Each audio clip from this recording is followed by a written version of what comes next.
Om Swastiastu.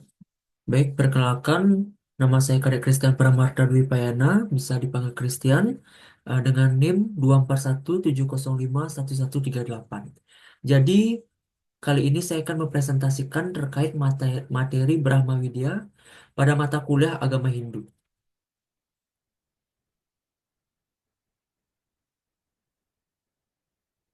Baik, dalam bab Brahma Widya, terdapat beberapa materi. Yang pertama itu ada definisi Brahma Widya atau pengertian Brahma Widya. Yang kedua itu ada sumber Brahma Widya. Yang ketiga itu ada konsep utama Brahma Widya. Yang keempat itu ada Pancasrada. Yang kelima itu ada prinsip-prinsip Brahma Widya. Yang keenam ada manfaat Brahma Widya. Dan yang ketujuh itu adalah pemujaan Brahma Widya. Baik, jadi langsung saya paparkan materi yang pertama itu untuk definisi Brahma Widya atau pengertiannya. Jadi Brahma Widya ini berasal dari dua kata, yaitu kata Brahma dan juga Widya. Kata Brahma ini berarti Tuhan, dan juga Widya ini berarti ilmu atau pengetahuan. Jadi secara umum, Brahma Widya ini berarti suatu ilmu yang mempelajari tentang Tuhan. Jadi Brahma Widya juga bisa dikatakan ilmu spiritual tertinggi yang mengajarkan tentang cara mencapai kesadaran akan kesatuan dengan Brahman yang membawa pembebasan dari penderitaan duniawi atau yang sering kita sebut moksa. Baik, adapun sumber-sumber dari Brahma Widya, yang pertama itu ada Weda dan Upanishad, yang kedua itu ada Bhagavad Gita, kitab suci agama Hindu, dan yang ketiga itu ada Brahma Sutra.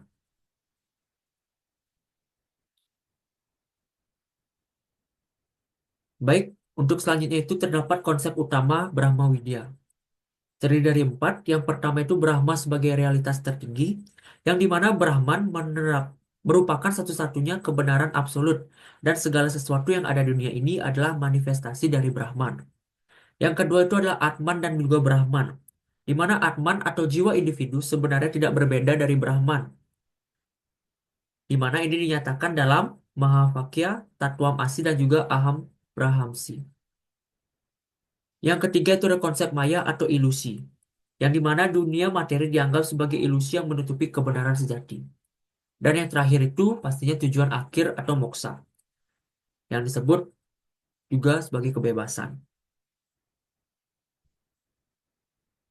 Baik, selanjutnya ada Pancasrada. Nah, berbicara terkait Brahma Widya itu tidak terlepas dari yang namanya Pancasrada. Nah, apa sih itu Pancasrada? Pancasrada itu merupakan 5 keyakinan dasar di dalam agama Hindu. Yang terdiri, yang pertama itu ada Brahman atau Widi Tatwa, yang kedua itu Atman atau Atman Tatwa, yang ketiga ada Karma Pala, keempat Punarbawa dan juga Moksa. Jadi Brahman itu lebih dikenal dengan Widi Tatwa merupakan bagian dari Pancasrada yang pertama. Brahman merupakan keyakinan akan adanya Tuhan atau ide Sang Yang Widiwasa. Nah, yang kedua Atman atau Atman Tatwa, di mana ini merupakan percaya akan adanya Atman. Atman merupakan percikan terkecil dari Tuhan, dan setiap makhluk hidup memiliki Atman yang bersemayam di dalam dirinya. Yang selanjutnya ada Karma Pala. Karma Pala merupakan bagian Pancasrada yang ketiga, yang dimana karma pala itu berasal dari kata karma yang artinya perbuatan dan pala artinya hasil. Jadi karma pala itu diartikan sebagai hasil dari perbuatan yang dilakukan oleh manusia di selama hidupnya. Selanjutnya itu ada punarbawa. Punarbawa itu diartikan sebagai reinkarnasi atau kehidupan kembali. Selanjutnya ada moksa. Nah, moksa ini atau keyakinan akan adanya kebahagiaan yang bersifat kekal abadi. Jadi moksa ini berasal dari kata muj yang artinya bebas. Istilah bebas dalam hal ini lebih mengarah pada bebas akan segala pengaruh dan ikatan duniawi, baik itu suka maupun duka. Baik, untuk selanjutnya terdapat prinsip-prinsip Brahma Widya. Di sini ada 7 prinsip, yang dimana pertama itu adalah pemahaman tentang Brahman, di mana Brahman Widya menegaskan bahwa Brahman adalah realitas transenden yang tak terbatas, menjadi dasar dari seluruh alam semesta. Yang kedua itu ada kesadaran akan kesatuan, yang dimana prinsip ini menyoroti kemampuan individu untuk mencapai kesadaran akan persatuan dengan Brahman, dengan melampaui ilusi pemisahan antara diri sendiri dan juga Tuhan atau Brahman ya. Yang ketiga ada pencarian spiritual, Pencarian spiritual di mana Brahman Widya menawarkan berbagai jalan spiritual termasuk yoga, meditasi, studi kitab suci, dan pengabdian kepada Tuhan. Yang keempat itu ada bakti atau pengabdian. Aspek penting dalam Brahma Widya itu adalah prinsip bakti, pengabdian kepada Tuhan. Yang melalui bakti, kita bisa mengungkapkan rasa cinta, penghormatan kita, dan pengabdian yang mendalam kita kepada Brahman atau Tuhan. Selanjutnya itu ada pengetahuan hakikat atau tatwa jnana. Jadi pada Brahma Widya, dia lebih menekankan pentingnya pengetahuan tentang hakikat, tentang Brahman, termasuk pemahaman tentang Nirguna Brahman, Tuhan yang tak beratribut, dan Saguna Brahman, Tuhan dengan atribut.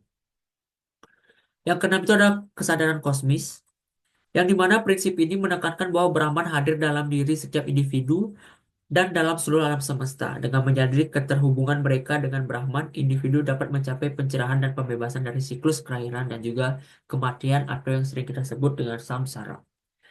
Dan yang terakhir itu ada prinsip Advaita, di mana Advaita Vedanta yang erat kaitannya dengan Brahma Widya menyoroti kesatuan absolut antara individu dan juga Brahman. Baik, untuk materi selanjutnya ini terkait manfaat dari kita mempelajari Brahma Widya. Mempelajari ajaran Brahma Widya memberikan banyak sekali manfaat dan keuntungan yang mendalam bagi seseorangnya.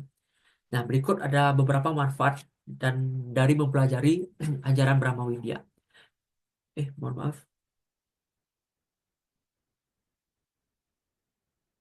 Yang pertama itu ada kesadaran spiritual, di mana mempelajari ajaran Brahma Widya juga memberikan manfaat dalam mengembangkan kesadaran dan kecerdasan individu, tentunya di bidang spiritual. Ajaran Brahma Widya juga akan membantu dalam menumbuhkan karakter yang lebih baik dan hidup dalam keharmonisan. Selanjutnya itu ada pemahaman yang mendalam tentang Tuhan, Atman, dan juga konsep-konsep Hindu. Jadi, Brahma Widya dalam hidup kita akan bertujuan untuk memperdalam pemahaman kita tentang Tuhan yang dimana dapat memungkinkan individu itu untuk merenungkan keagungan dan esensi yang dimiliki oleh Tuhan. Memperdalam pemahaman kita terhadap Atman yang dimana itu dapat membantu individu dalam memahami diri mereka sendiri dengan lebih baik. Dan yang ketiga itu ada memahami konsep-konsep Hindu, ajaran Hindu. Nah, selanjutnya itu ada penyatuan dengan Brahman atau moksa. Ini yang kita sebut sebagai tujuan utama ya dalam agama Hindu yaitu moksa. Tujuan utama ajaran agama Hindu yaitu pembebasan dari keterikatan duniawi, hukum karma, dan siklus kelahiran yang tak berujung. Gitu, seperti itu. Selanjutnya ada pemujaan Brahma Widya. Nah, terdapat dua model pemujaan terhadap ide Sang Hyang Widiwasa dalam Brahma Widya. Yang pertama itu ada Nirguna Brahma dan yang kedua itu ada Saguna Brahma.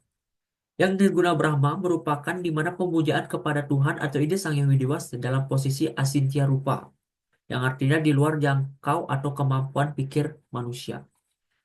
Selanjutnya ada Saguna Brahma, itu merupakan mohon maaf, di mana Tuhan atau Sang Hyang Widiwasa itu dipuja dalam posisi bersujud, sehingga dapat dijangkau oleh rasa dan juga daya pikir manusia. Baik, sekian presentasi dari saya. Jadi saya simpulkan, terkait Brahma Widya itu berasal dari dua kata itu Brahma dan juga Widya.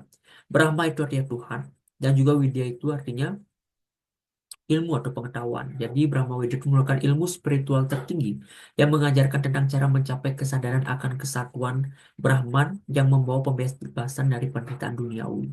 Yang dimana ada pun konsep utama Brahma Widya yaitu ada Brahman sebagai realitas tertinggi, Atman dan juga Brahman, konsep Maya dan tentunya tujuan akhir agama Hindu itu moksa. Jadi di dalam ajaran Brahma Widya juga berkaitan erat dengan Pancasrada, yaitu 5 keyakinan dasar dalam agama Hindu, yang terdiri dari Brahman, Atman, Karmapala, Punarbahu, dan juga Moksa. Terkait prinsip, Brahma Widya memiliki beberapa prinsip. Tadi saya sudah jelaskan, ada 7 prinsip, dan tentunya memiliki beberapa manfaat seperti kesadaran spiritual, pemahaman dalam tentang Tuhan, Atman, dan konsep-konsep Hindu. Baik, sekian presentasi dari saya. Jika ada kesalahan kata, mohon dimaafkan. Saya tutup dengan para mesanti. Om Santi Santi Santi Om. Terima kasih.